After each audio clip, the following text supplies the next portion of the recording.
পৃথিবীতে যাহার কোনো হয় না তুলনা, আকাশ বাতাস চন্দ্র সবই যার লাগে দেওয়ানা।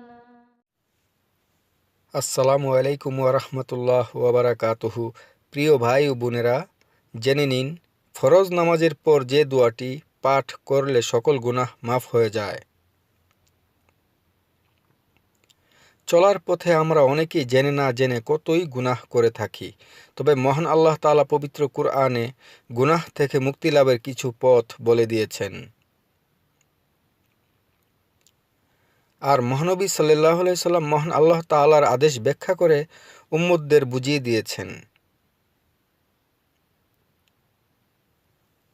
গুনাহ মাফের দোয়াটি নিম্নরূপ: সুবহানাল্লাহ, আলহামদুলিল্লাহ, আল্লাহু আকবার, লা ইলাহা ইল্লাল্লাহু ওয়াহদাহু লা শারীকা লাহু, লাহুল মুলকু ওয়া লাহুল হামদ, ওয়া হুয়া আলা কুল্লি শাইইন কাদির।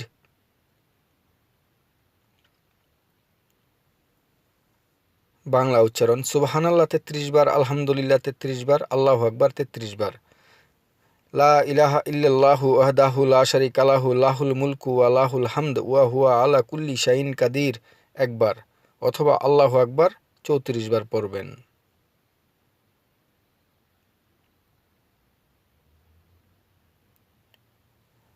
অর্থ: পবিত্রতাময় আল্লাহ, যাবতীয় প্রশংসা আল্লাহর জন্য। আল্লাহ সবার চেয়ে বড়, নেই কোনো উপাস্য একক আল্লাহ ব্যতীত, তার কোনো শরিক নেই, তারই জন্য সমস্ত রাজত্ব ও তারই জন্য যাবতীয় প্রশংসা। তিনি সকল কিছুর উপরে ক্ষমতাশালী।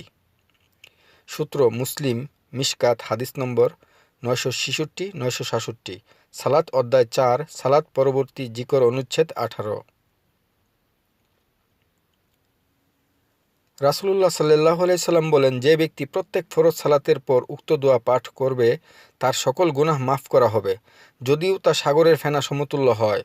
সূত্র: মুসলিম, মিশকাত, হাদিস নম্বর 967। তিনি আয়েশা ও ফাতেমা রাদিয়াল্লাহুকে বলেন, তোমরা এই দোয়াটি প্রত্যেক সালাতের শেষে এবং শয়নকালে পড়বে, এটাই তোমাদের জন্য একজন খাদেমের চাইতে উত্তম হবে। সূত্র: মুসলিম, মিশকাত, হাদিস 2387-88, অধ্যায় 9, সকালে, সন্ধ্যায় ও শয়নকালে কি দোয়া পড়তে হয়, অনুচ্ছেদ 6।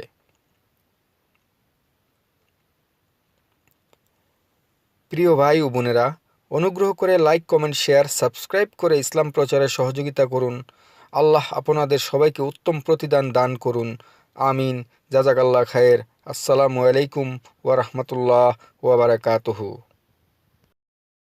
পৃথিবীতে যাহার কোনো হয় না তুলনা, আকাশ বাতাস চন্দ্র সবই